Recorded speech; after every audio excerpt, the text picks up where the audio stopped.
Good afternoon. Welcome to this afternoon's briefing from the Blackhawk County Emergency Management and Emergency Operations Center.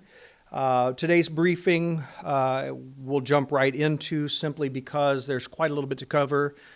Today, obviously, we're reacting to the 11 o'clock press conference that the governor had, and we want to share some information pertinent to that. Also today, we had already laid on discussions with a couple of different school districts as it pertains to the governor's extension of her proclamation through April 30th. And we've also brought in, since today's focus is on juvenile and pediatrics, we brought in a couple of folks that are going to help with that perspective, both from a pediatrician perspective as well as a counseling perspective. So without further ado, I'm going to introduce to you once again the Incident Commander and Director of Public Health here in Blackhawk County, Dr. Nafissa Cisse-Egbounye.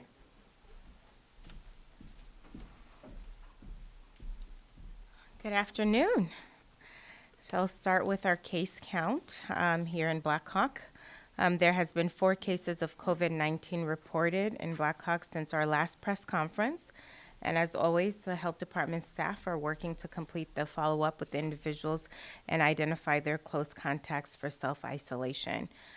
Today, as Sheriff Thompson mentioned, Governor Reynolds signed a new proclamation continuing the state public health emergency declaration to encourage further social distancing and mitigation efforts. The proclamation orders additional closures effective at 8 a.m. on Tuesday, April 7th until Thursday, April 30th.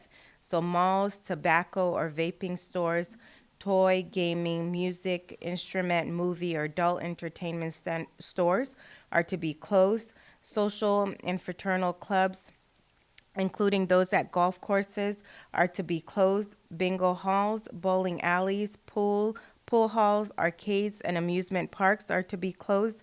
Museums, libraries, aquariums, and zoos are to be closed.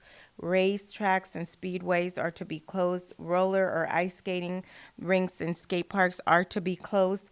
Outdoor or indoor playgrounds or children's play centers, campgrounds are to be closed. In addition, we continue to expand our preventative measures. So I ask the community to please wear cloth face coverings in public places where social distancing measures are difficult, such as the grocery stores and pharmacies. In the event that people are ill with COVID-19 but have no symptoms or had not yet developed symptoms, wearing a cloth face covering when in public on essential errands can help protect others from infection if you cough or sneeze. Cloth face coverings can be quickly and inexpensively made from an old t-shirt, bandana, hand towel, or scarf, and rubber bands. Please see our website to watch the video on how to make a cloth face covering. Cloth face covering are not surgical masks or an N95 respirators. Surgical masks and the N95 respirators are critical supplies that must be reserved for healthcare workers and other medical first responders. All Blackhawk County residents, please continue to stay at home as much as possible, except for essential activities like getting groceries or medicine. All Blackhawk County residents, please stay home. Please stay at least 6 feet away from other individuals and avoid groups larger than 10 people. And all residents should continue to wash their hands frequently, cover cough and sneezes, and also do not leave your home when you're feeling ill. The health department and the EOC and the entire county, we're relying on individuals to follow these guidelines. Please continue to help us fight COVID-19. I know that these measures have been very difficult, asking people to stay home, especially after staying home during winter, but this is very important. We need people to follow these mitigation measures. We need people to stay home.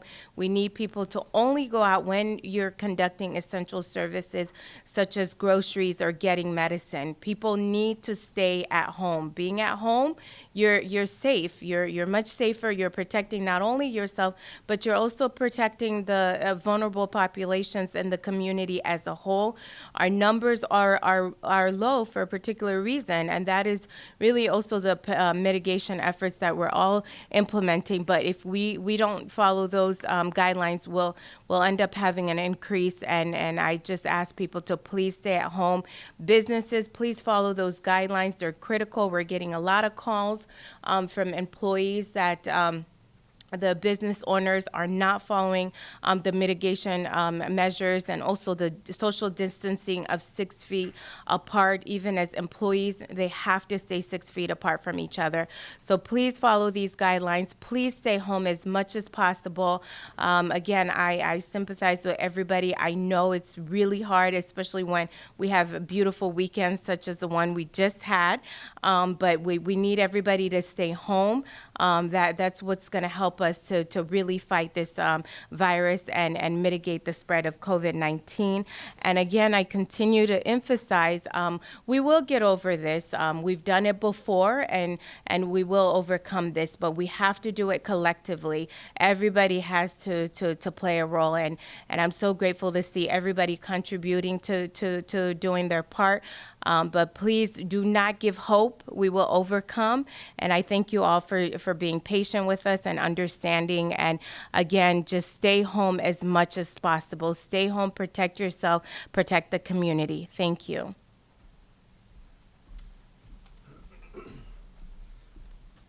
Before I introduce our next briefer, I'm going to speak very briefly about enforcement. If you paid attention to the governor's speech this afternoon, or this morning rather, she did punctuate a little more emphatically the importance of enforcement. She had Director Bayans from the Department of Public Safety speak, and we are in direct communications with him and his department. In fact, we're waiting for some further guidance and some clarification yet this afternoon, and I have sent out the governor's proclamation to all of the chiefs in the county.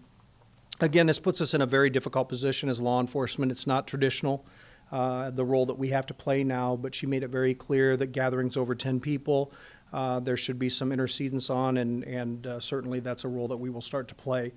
As Dr. Nafissa indicated, we've had a lot of people contacting us, letting us know about gatherings that are inappropriate in their mind, or certainly against Proclamation. We are following up on those as well. And as I told you last week or the week before last, you've all been warned. This is the reality of the situation that we face today. So we're going to do the very best we can to be as cordial as we can as we navigate this new normal for us. But please just don't test these new requirements. Do the right thing for your own health, do the right thing for the health of others, do the right thing for the health of your family, and stay home. There's really no reason to put my staff or the staff of the Waterloo Police Department, Cedar Falls Police Department, Dunkerton Police Department, Gilbertville Police Department, Hudson Police Department, LaPorte City Police Department, or any of those other agencies at risk. But I guarantee you that the communication that we are having, we're willing to intercede, and we're willing to intervene and make corrections where those corrections are needed to be. So don't put yourself in that position. That's my statement on enforcement. It's now my pleasure to introduce the Administrator and Superintendent for the Waterloo Community School Districts, Dr. Jane Lindaman.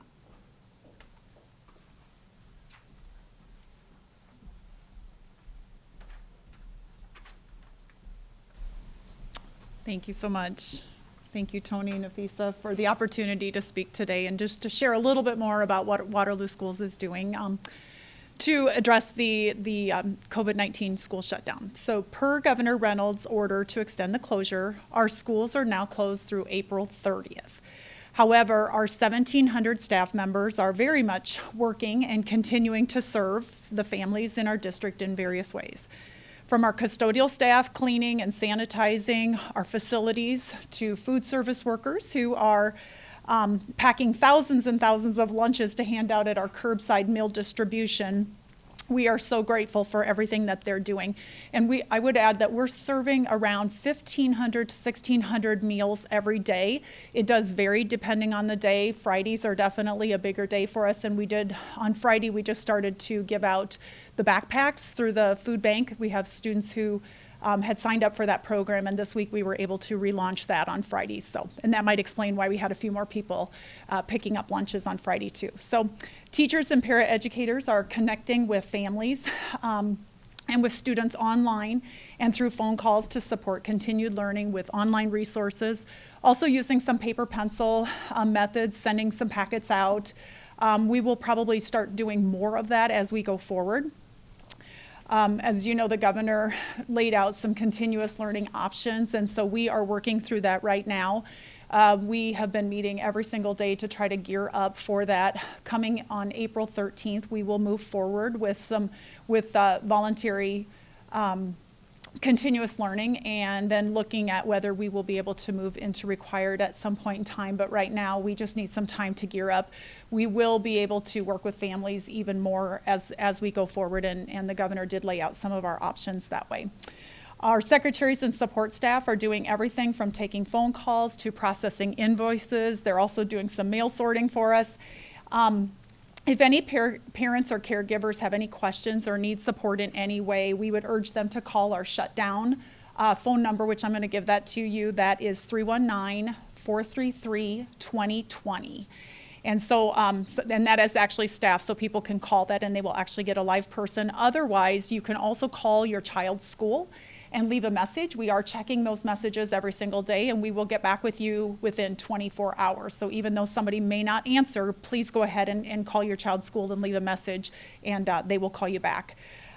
You can also check updates on our social media pages. You can check Facebook and Twitter. Those are updated quite often. Waterloo Schools is also proud to share that we are paying our staff through the shutdown, but we've set expectations for them to continue working to support the nearly 11,000 students and their families that we serve. Our highest priority is keeping our students and staff and families safe and healthy, so we will keep working closely with local and state officials to heed best practice, while still working with our families to keep their students engaged and on track through continued learning. I would also tell you one of the questions that I'm getting asked quite often is will students and families be able to get back into our buildings? And the answer to that, getting back into our buildings, is no. However, we are working right now to come up with a procedure that families, we've already offered two, I should add. We've offered two options for families to come in and get materials and essential things, not to clean out lockers or anything like that, but just to get essential items.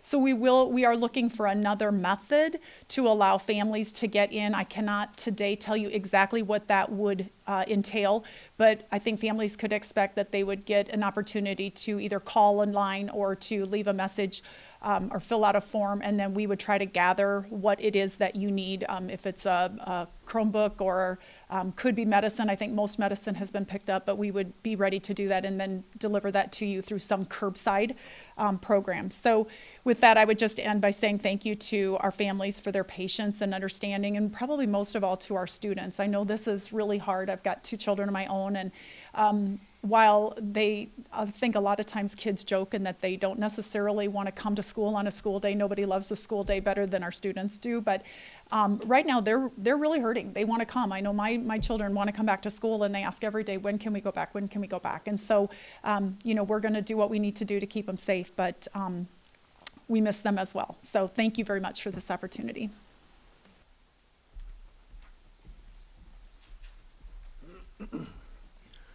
Our next presenter is the Administrator and Superintendent for the Hudson Community School District, Dr. Tony Voss.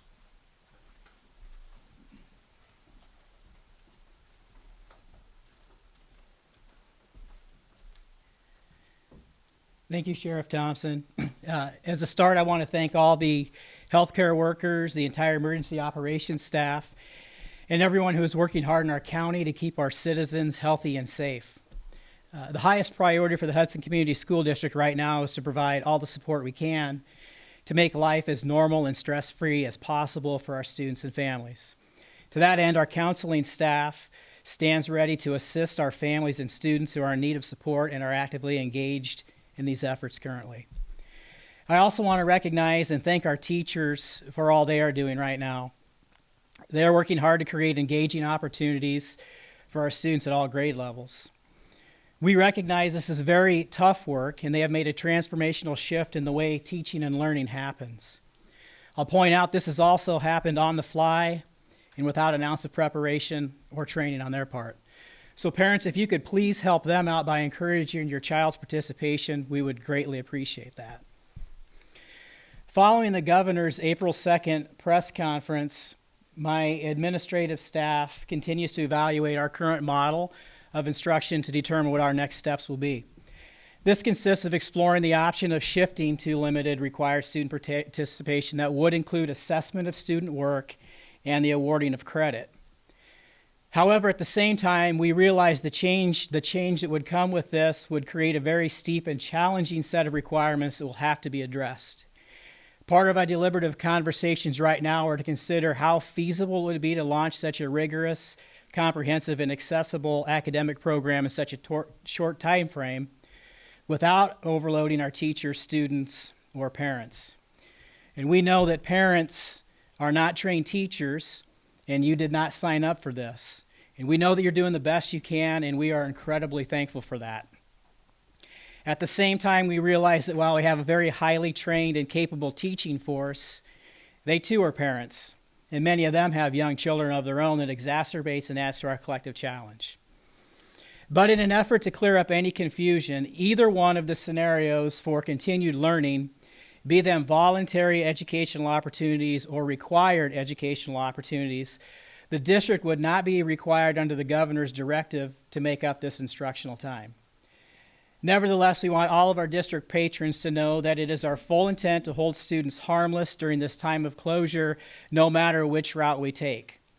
If we determine it is beneficial to move to a compulsory and required model of educational delivery, we will commit to ensuring education that is both accessible and it meets at least the basic core academic needs of our students.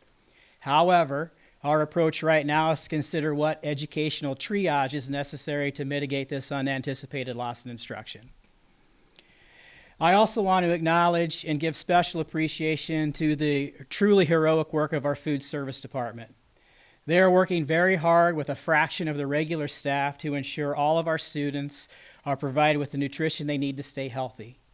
To date, they have served over 5,000 meals. And as a reminder, meals are available for all students age 18 and under. Multiple meals can be picked up 2 times a week in the Hudson Community School District on Mondays and Thursdays from 11 to 11:30 behind our elementary school or at Country Terrace.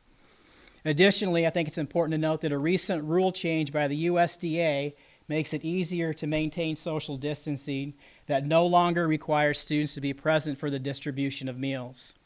If you are interested in receiving meals, please sign up by visiting our coronavirus page on our website. This sign up simply helps us to determine how much food to prepare. In closing, I understand these are stressful and uncertain times, but there is a great deal of consideration and thought that is going into making these challenging decisions. All the people here today, your parents at home, the doctors, the nurses, and all those who are making sure our grocery shelves are stocked are doing their very best job for you and for all of us. I have no doubt we've got this. And finally, I want our students to know that we miss you very much and look forward to seeing you again real soon. Thank you.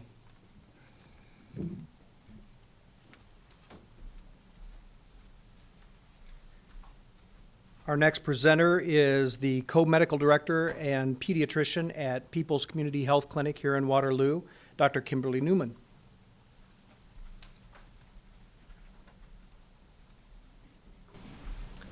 I also want to thank the health department and the EOC for the opportunity to address some parent concerns in particular today. One of the questions that was asked of me is, what should parents be watching for in their children? So in general, the good news for parents is that most children who get COVID-19 worldwide have had a relatively mild illness. Thankfully, in Iowa so far, we actually don't have much experience with sick children, which is wonderful. We expect that to increase, but so far so good. Symptoms, though, would be familiar to parents whose kids have ever been diagnosed with influenza, for example, or a bad cold. So fever, cough, runny nose. Children old enough to talk about it may complain of chest tightness or heavy feeling in their chest. They can also have a variety of other symptoms that don't happen quite as often. A little bit of vomiting, a little bit of diarrhea, for example, which can always make it confusing when we think of this as a respiratory virus. The bottom line is, if you feel your child is sick, the first thing you should do is call your medical provider. They can lead you through some questions to figure out, is your child sick enough that they need to be seen? We know that we're saying stay at home, but it's stay at home except for essential care. Some children are young enough that we really can't adequately assess a fever over the phone, and we still may want those children to come in. Some older children can tell us exactly what they're feeling, and we can, with significant confidence, tell you over the phone or with some of the telemedicine appointments that many of the practices in town are now offering. We can help assess how sick your child is, whether they need more evaluation than we could do over the phone or by video, whether they need to be seen in what setting, whether it would be an office setting or an emergency room setting. The important thing about staying at home is that children, even if they're not sick, may in fact be infected with this virus and very readily spread it to other people. So that gets back to the cover your cough, wash your hands, stay at home, avoid other people. The purpose of staying at home when you're well is to create dead ends for this virus, because the virus has to spread from person to person. If you're not in contact with other people, you can't spread it, they can't spread it to you. If the virus has nowhere to go, it will die out. That's the purpose of the stay at home. Avoid crowds, avoid gatherings, avoid remixing yourselves other than with the patient or the family you live with who have already been exposed to you. You know, if you decide, well, we're all well, we're going to have a birthday party, then those of you who have asymptomatic carriage have just had the opportunity to spread that to the most vulnerable among you. You know, we know the school administrators just talked about the challenges of being at home. I think it's really important for your children to, and for the parents as well, to look at the positives also. When was the last time you truly had the opportunity to sit down for 3 meals a day with your children and talk with them? When was the last time you had evenings where you had nothing to do but play board games, watch TV together, and so on? So please try and think about the opportunity this is giving you and not just the negative side of it, the being cooped up at home, cabin fever feeling. It's okay to get out in your yard, just do it with the people you live with and stay at least 6 feet from your neighbors. It's okay to take a walk. Again, stay 6 feet from other people. But please think about how you can see this as an opportunity and how you can present it to your children in that way rather than simply the negatives of I can't do this, I can't do that. The new recommendations for masks in public, I do want to point out that masks are never recommended for children under 2 because of suffocation risk. If you have questions, if you have to take your child to the doctor and you're wondering what to do, talk to your provider's office before you come so that they can give you some suggestions. But I would also encourage you to think about every time you leave your home, why are you taking your children with you? If there are 2 adults at home, one should stay home and the children should stay home. A minimal number of people should make that trip to the grocery store. It's not an outing. It feels like that. I know everybody wants to get out of the house, but again, the more people come in contact with each other, the more this virus will spread. The fewer contacts person to person, the better we can stay on top of it, and the more we can just cut it off where it now stands. One other suggestion for being at home with your children, make a schedule and stick to it. Schedules give kids much reassurance about what is happening in their lives. That's why they like school. for the most part. They know what's going to happen. They know who they're going to be with. They know who they're going to be seeing. You can do the same thing at home. We will have breakfast at 8 o'clock, and tomorrow it's your turn and your turn to help me, and we'll teach you how to do this. At noon, we're going to have lunch. What kind of sandwiches are going to have tomorrow? You can make a plan, stick to it. In the afternoon, we're going to do this. At 6 o'clock, we'll have dinner. At 8 o'clock, we'll have a bath. Set a schedule and stick to it. The children will really benefit from this, and so will the adults.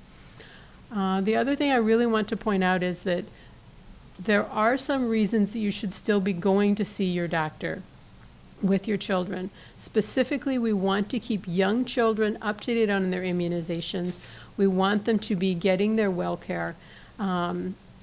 We get a lot of calls about this in our office. I don't want to bring my child in today because I don't want to take them out.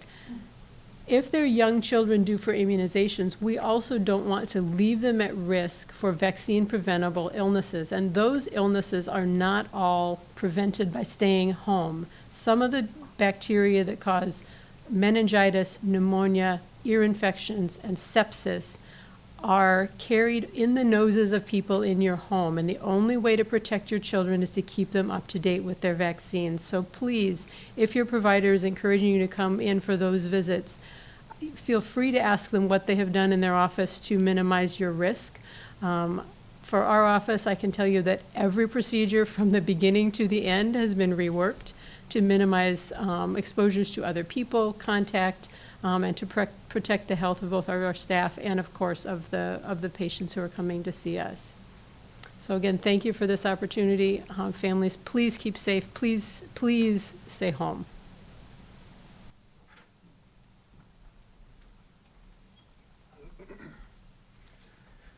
Our final presenter today supervises the Mental Health Counseling Center and Employee Assistance Program at Unity Point Health. She is a licensed mental health counselor, Amanda Schara.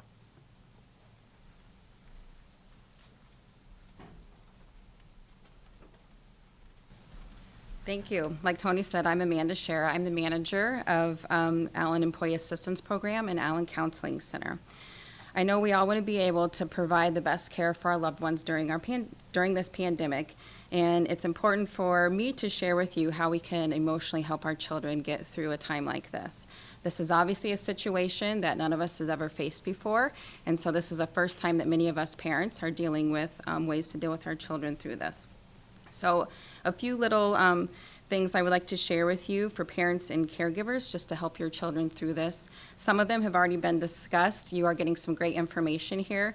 Then some of these will be a repeat, and that just proves to you how important some of these things are. So one of the main things you can do is minimize the COVID-19 talk and discussion and exposure and the news in your home. The goal isn't to hide anything from your children, but it's just to make sure that they're hearing accurate information without the added anxiety or drama that can sometimes happen in the media that we all have been a part of. As stated before, routine and structure are key. This is definitely a time that feels out of control for all of us. Routine and structure helps create the predictability and keeps things just more in order for daily life. So daily schedules, routines, wake-up times, and bedtime should be the same each day, meals at the same time. Next, please validate your children's feelings. They see things, they hear things, they feel the energy coming off of you. Even if they aren't saying it, children are absorbing this. They might have more outbursts. They might have more meltdowns as a result of the anxiety that they're feeling around this. It's important to you as parents and caregivers to relate with them when they choose to voice their fears and anxiety, and to normalize that these feelings are a part of it when times feel very uncertain. After listening and validating, help them remind them that there are many places and processes in place to help your children's safety. You as parents and caregivers, obviously the schools, churches, healthcare workers, public safety workers are working hard daily to keep the community safe. Please remind them that there's a village of people that are looking out for their well-being. Physical exercise is important. This helps our brains to produce those feel-good feelings and helps reduce some of the chemicals that increase the anxiety. Luckily, we do have more of a rural area where we're able to have a little bit of space, so do the walks when it's appropriate, when you're able to still maintain that social distancing. Bike rides, same thing, when you're able to go with your family, but create that social distancing. There's a ton of workout videos online, should the weather be bad. Things like jump rope, hopscotch, games in the yard, really any activities to get your children moving, as well as to get their heart rate up for a period of time. Another piece that our children are deeply missing is the socializing aspect. Obviously, this is hard to do right now, but things like phone calls with friends or family members, video chats, any online meeting or social groups that you can help your children set up to be able to connect with their peers. Play is another key component when children are going through a hard time. Sometimes it's really difficult for children to voice their feelings, and so active play is a beautiful way for them to process some of those emotions and feelings. This can be playing with toys, the trains, the cars, the blocks, just the typical play, the drawing, writing, and creating, and then obviously playing any board games, and if they're able to play while connecting with a family member, that's just a bonus.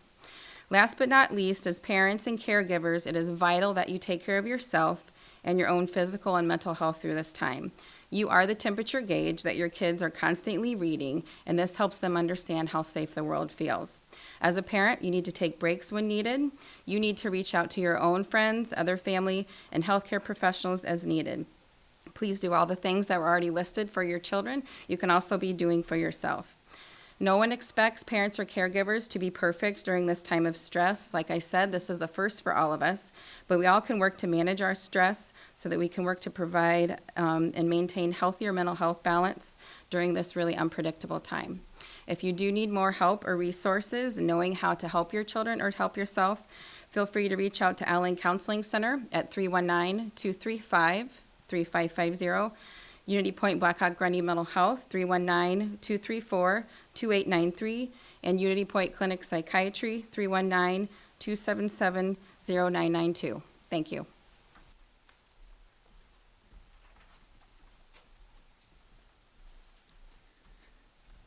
That concludes our formal remarks for today, pending your questions. Yes, ma'am. Was there a PPE shipment that had come in recently or is coming? We received a PPE shipment of 3 pallets on Saturday. Lori Glover and I went out and met it, and we've brought it back here and are breaking it down right now. And where will that be going? The largest piece of it goes to the hospitals. We are also supplying to long-term care facilities and clinics, home health, and most of those frontline folks that you're expecting. Not a lot is going to end up at first responders, really, because I think we're going to end up having most of that depleted by the time we get to that as you triage down that list that I just read. So. And then is anybody sort of in the danger zone? I know you talked about red, yellow, green. Yeah, so they're forecasting for 7 days. We're going to put another request in tomorrow morning. The tough thing is, as soon as the CDC says, hey, we recommend that everybody start wearing masks and in all that they do, and they added long-term care facilities to that, it makes it very challenging because all of those are disposable. And so we start burning through PPE much more quickly. And so it's not just on a case-by-case basis anymore. It's now every patient that you engage. And so those masks, those gloves, those gowns, we burn through a whole lot more quickly now. So the gowns, and specifically one of the hospitals was talking about, they were pretty low on. Was that included in the? Yeah, we've got a shipment of gowns. Most all of that, I think, is going to go to Mercy One. I think they were the ones that were talking about it. And I think there's a little over 1,000 gowns that are going there tomorrow morning. Tony, with the governor's new directive now on a law enforcement standpoint, I know there's been a lot of talk about possibly Blackhawk County letting us stay in place. Is there a need for that now that you have more directives? So there was quite a little bit of discussion at my 1 o'clock planning meeting with a lot of the elected officials and policymakers with regard to that. In fact, a couple of the mayors made that very point. Is this essentially the same thing? There's a difference of opinion based on perspective, I think, more than anything. At this point, we will respond to whatever those elected officials in the municipalities choose to do. Obviously, they're charged with taking care of their citizenry however they feel is most appropriate. I do, and I am of the opinion that in some ways telling us the places that cannot be open is different than a shelter in place that basically is a complete 180-degree perspective. Then you kind of know you don't go anywhere unless it's critical, versus, well, I can't go here, I can't go here, I can't go here, but it leaves options open. Does that make sense? So, I respect that opinion. But yeah, I mean, the governor continues to curtail options, but there are obviously still a lot of businesses that are open. There's a lot of places that may not still be the most essential as it pertains to the continuance of government, the continuance of our way of life, that are still out there doing business, and unfortunately their employees continue to have to go to work, and obviously they're still getting a paycheck, so there's value and benefit in that, but it's also risk. So that risk versus reward, every business owner has to make that decision and make that determination every day. It's a difficult position to be in.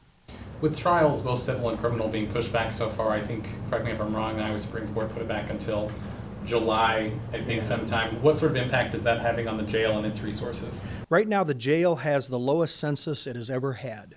Well, I shouldn't say it that way. The newest jail, the jail that opened in 1995, was built with 272 beds.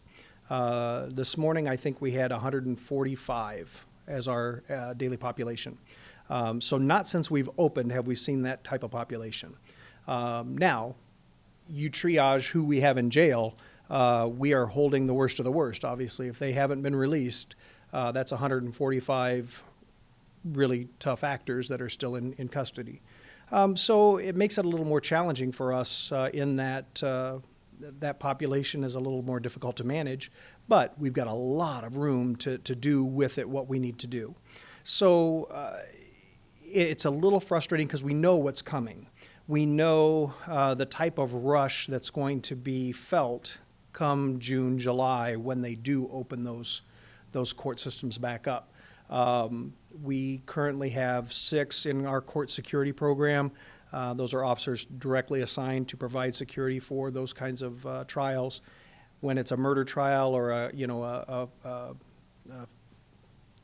Class A type felony case, we try and put at least 2 officers on each of those trials. There's 145 folks that are facing pretty serious charges that they're all going to be lined up and stacked up waiting to go to trial. So I think for now we're in really good shape. The question's going to be when this is over and when things start rolling again, what kind of shape are we going to be in? Have you done any sort of spreading out of the inmates? Absolutely. Okay. Absolutely. We're also taking this advantage of this to be able to do some things that we weren't always able to do because of the population glut that we normally have. So we're doing floors, we're doing painting projects, we're doing some things right now that just normally are unfeasible simply because we've got people everywhere all the time. I wanted to go back to the shelter in place on the governor today, as you mentioned, that brought up the enforcement of civil misdemeanor, which you had brought up a couple of weeks ago, but then last week's briefing you had said, it's really tough because we almost can't enforce it as it's currently written. It just doesn't have as much teeth as if it was a shelter in place. Can you sort of clarify that a little? Well, it is enforceable. It is enforceable. And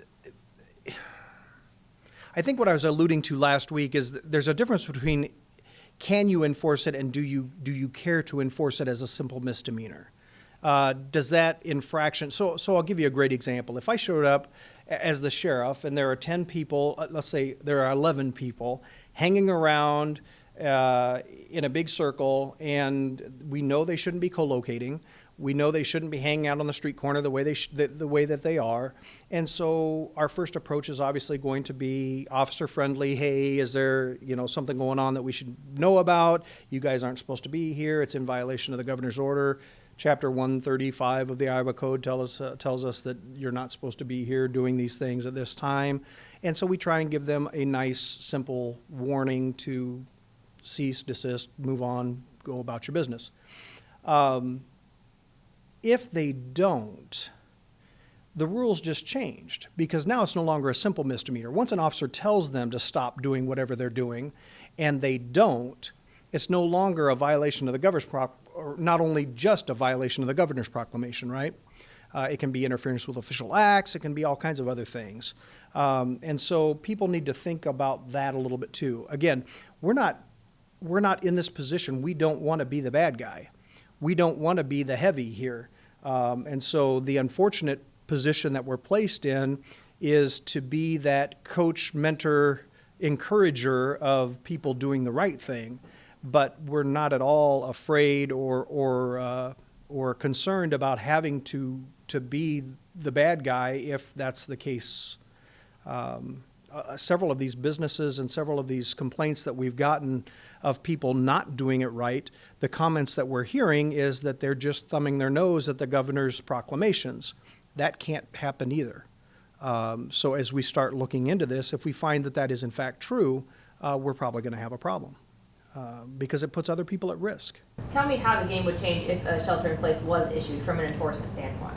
Well, again, shelter in place makes it very clear that now it's no longer, well, you couldn't go to a vape shop yesterday, or today you can't. Yesterday you could, today you can't.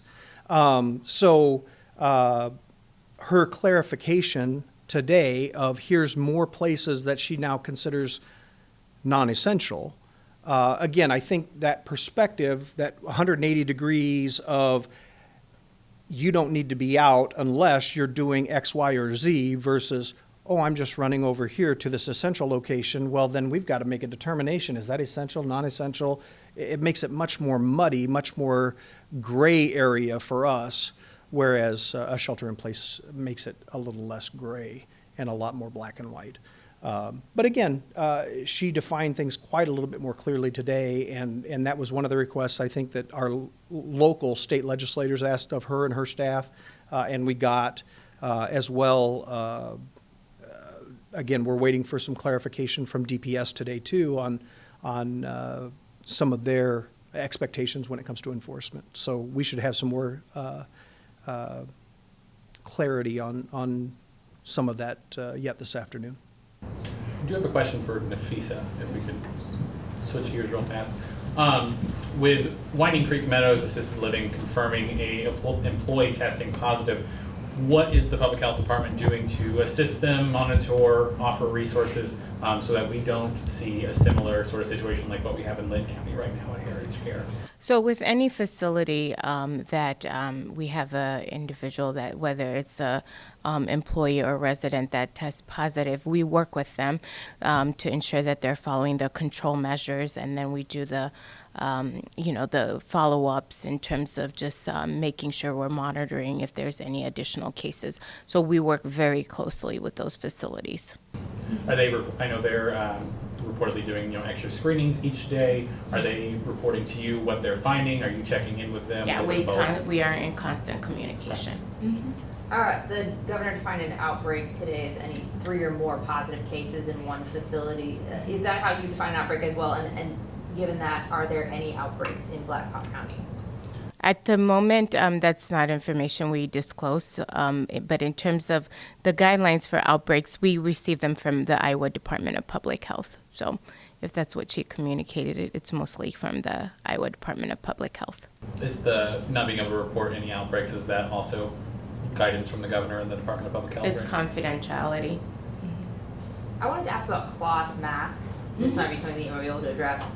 How useful are they? We know that we shouldn't be using N95 masks, but those are more useful, obviously, than regular cloth masks. How useful are cloth masks? So the cloth mask, that's a good question. And the cloth mask is for preventative. So if someone, take an individual who's asymptomatic. So once they use the cloth mask, it's to prevent the spread. And so I think people, that's a very good question for clarity, but because we've been getting that question as well. Governor Reynolds and some of the speakers here mentioned going outside. Is it for me? Possibly, I'm not really sure. Okay. Going outside or taking walks, riding a bike, that sort of thing while practicing social distancing. But we're also hearing guidance, don't leave the house if you don't have to leave the house. Can you sort of clarify that for people, especially as you mentioned, we're getting into spring, it's getting nice out? Yes, and that's one of the things. It's I completely understand winter is difficult, and then we have spring and people want to go out. But what we're seeing is also people not implementing social distancing.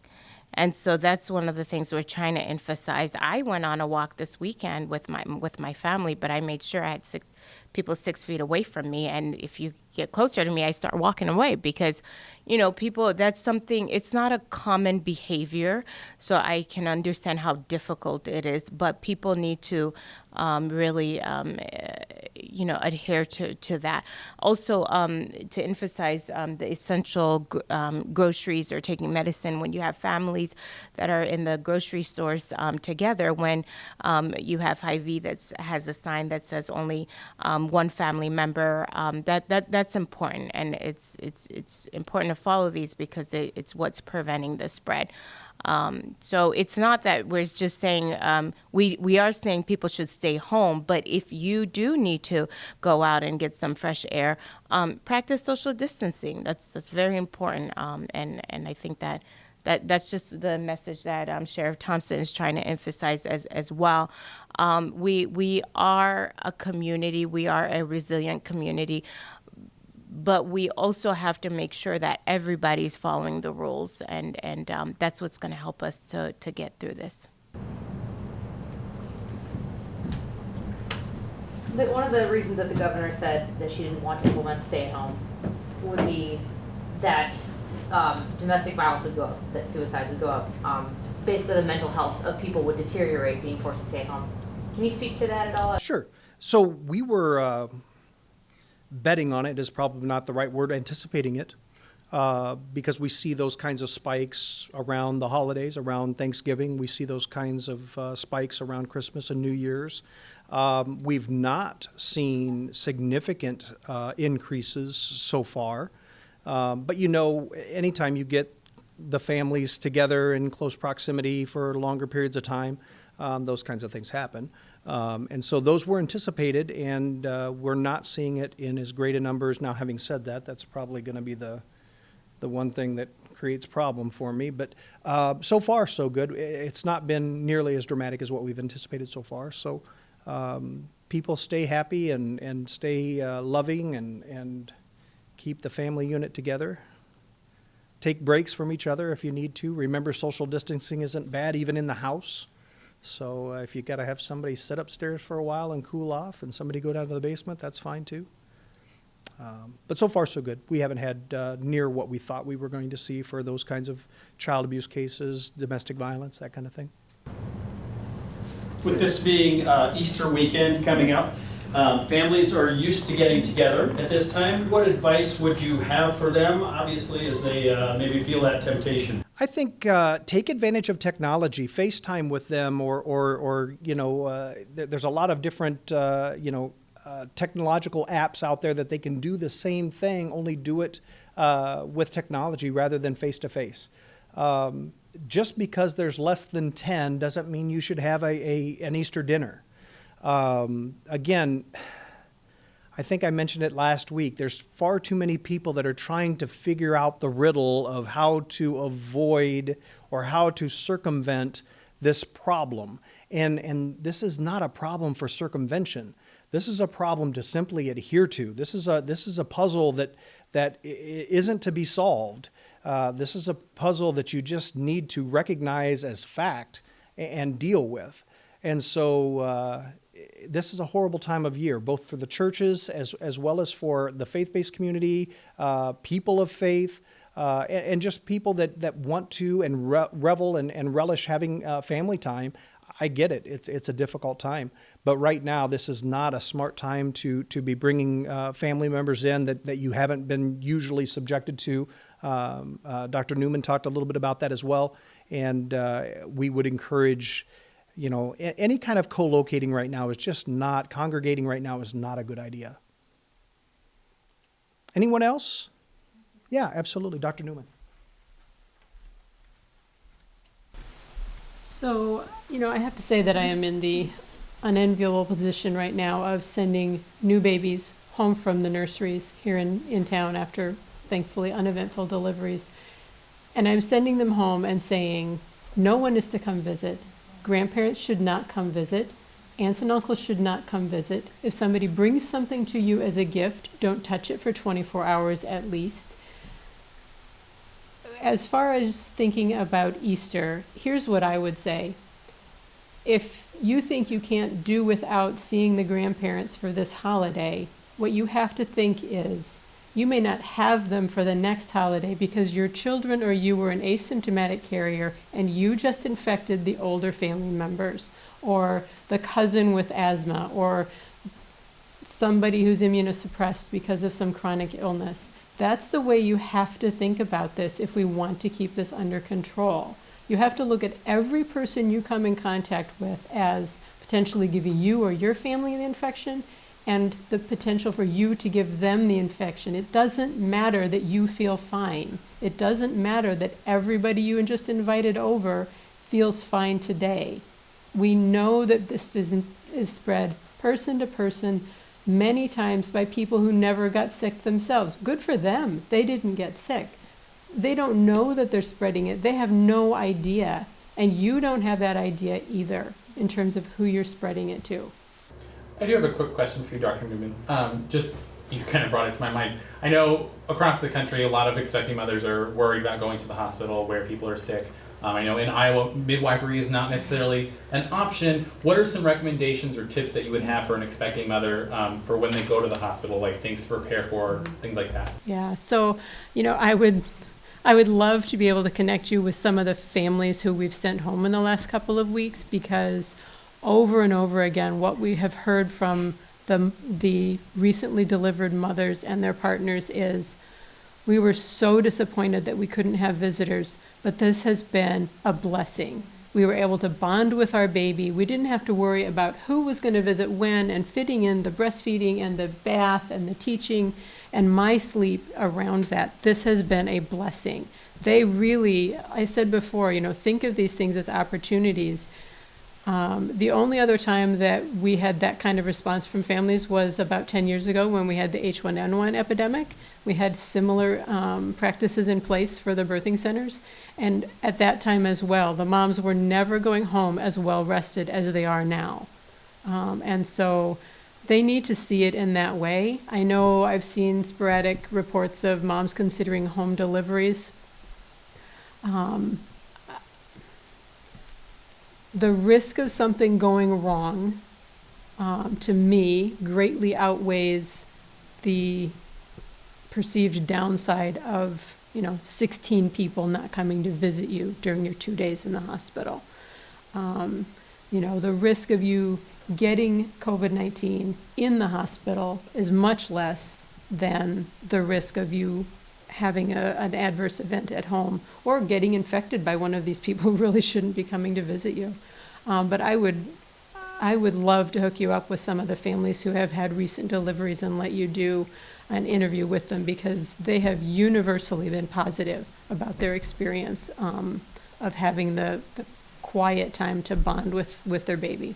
Is there anything that you're recommending beyond the typical prenatal care that you would have been recommending a few months ago before kind of the pandemic started? The social distancing, of course, is the big thing. And other than that, in terms of obstetric care, I would defer that question to any of the obstetricians in town. I know that they're keeping on top of the rapidly changing recommendations for them. I just get the downstream effect with the babies.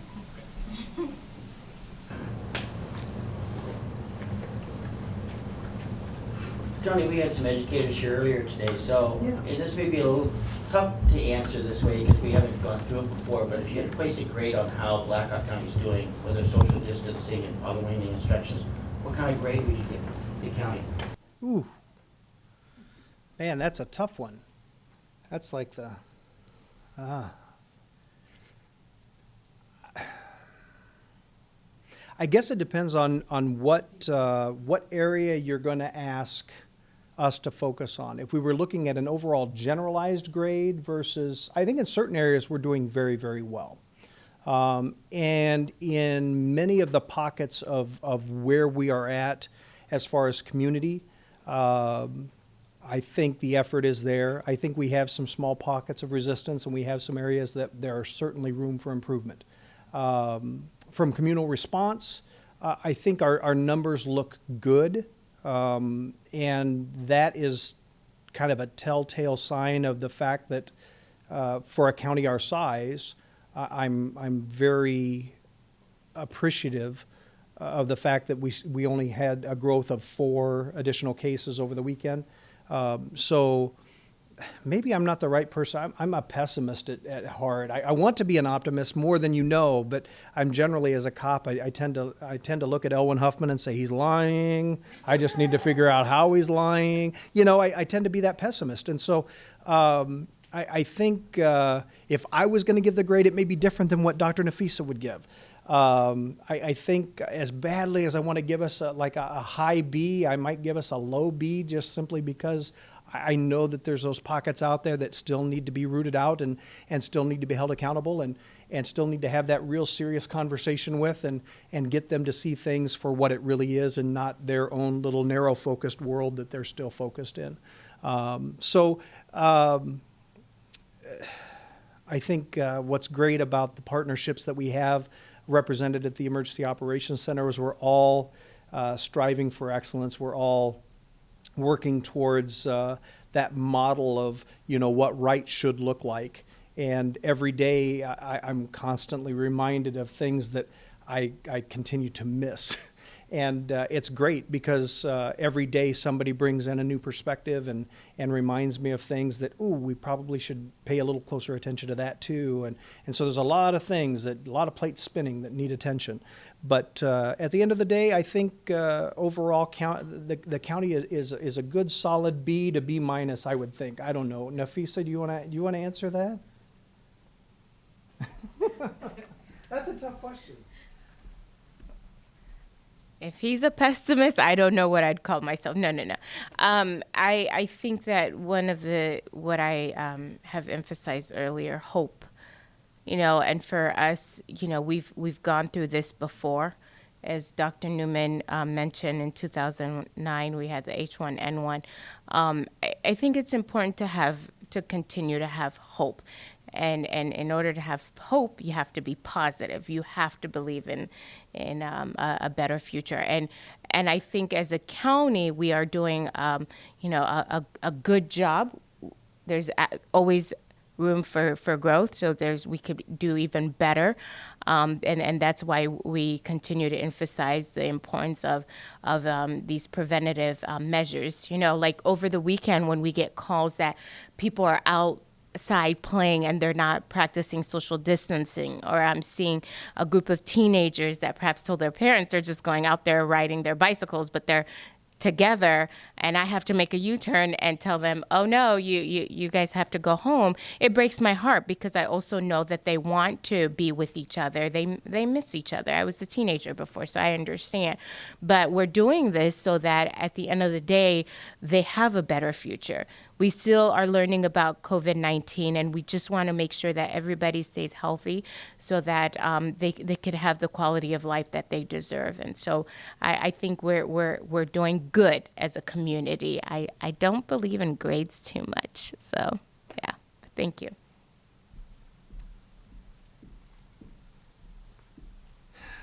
It's the difference between a PhD and a master's prepared answer. Elwin, how would you grade us? Fair. If there are no further really hard questions, Thursday's lineup I'm anticipating bringing forward simply because we recognize how critical long-term care facilities are in this piece. When you take a look at the metrics that the governor is looking at, we're looking at the same metrics. We're utilizing the same rubric that she's using. And Taylor, you hit on it as well. We've had, I think Pillar had a worker, and that was pretty well isolated pretty quickly. We're going to bring in a couple of more long-term care facilities. Pillar, I think, is going to be one. Harmony House is another one. And then probably somebody in the geriatrics field to talk a little bit more about why this is so difficult on the geriatric community. And so that will be a large part of our focus on Thursday's press conference. So if there are no further questions.